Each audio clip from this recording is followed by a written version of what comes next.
Hello, welcome to episode 9. If you're new here, I'm making a little series documenting the process of making a clothing brand from scratch. In the past, I've had 3 different clothing brands that were all run a little bit different. So now that I've finally released my newest clothing brand, I just wanted to give some advice on what I personally think is the easiest way to run a clothing brand. I'll also give a little bit of an insight into which is the cheapest and which I think is the most viable in terms of making it successful. So a little bit of backstory. My first clothing brand was made in 2015 and I ran that with a few of my good high school mates. Our process back then was to basically screen print our own shirts. So we built our own screen printer and tried teaching ourselves the process of screen printing, which was tedious. You could never really get it right and it was way too time consuming. So yeah, that was pretty tough. Not long after, we decided to scratch that idea and we started getting our shirts and hoodies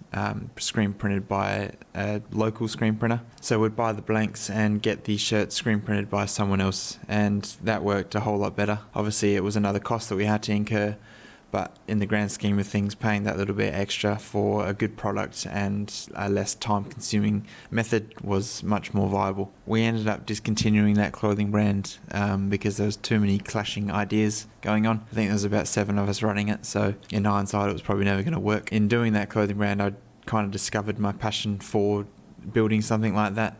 So I ended up going off on my own afterwards and making my second clothing brand. That clothing brand was called Order, and I started that in probably about 2016-17. For this clothing brand, I was using pretty much the same method as the one before, just kind of refining it, finding better blanks to use.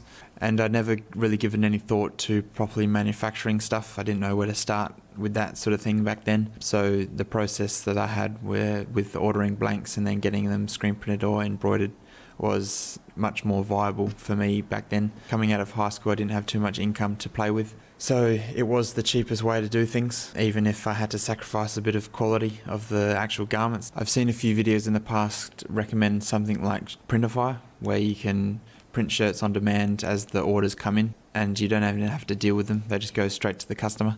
And I feel like that's fine, but I think to make proper content with the product, you kind of wanted to get it all yourself. And also if you want to package up the product your way, in a special way, then you also need the product on hand. So I never really was interested in doing things that way.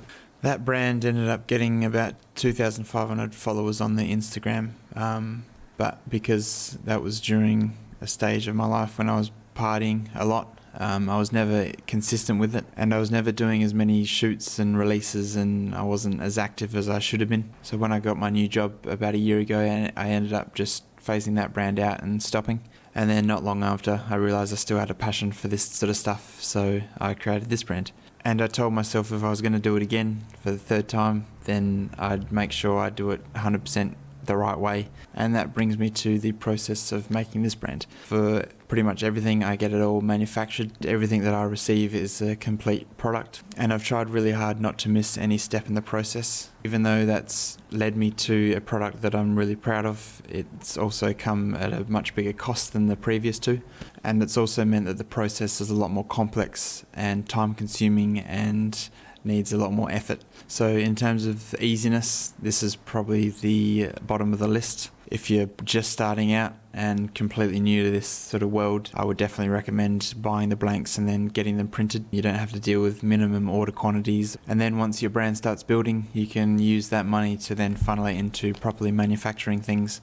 And then you can start paying closer attention to the little details that really take you to the next level. But yeah, that's my 2 cents about making a clothing brand and the different ways you can do it. If you want to follow along my journey, then you can subscribe, and if you'd be so kind to give it a like or a comment, that'd be lovely. Thank you, and see you in the next one.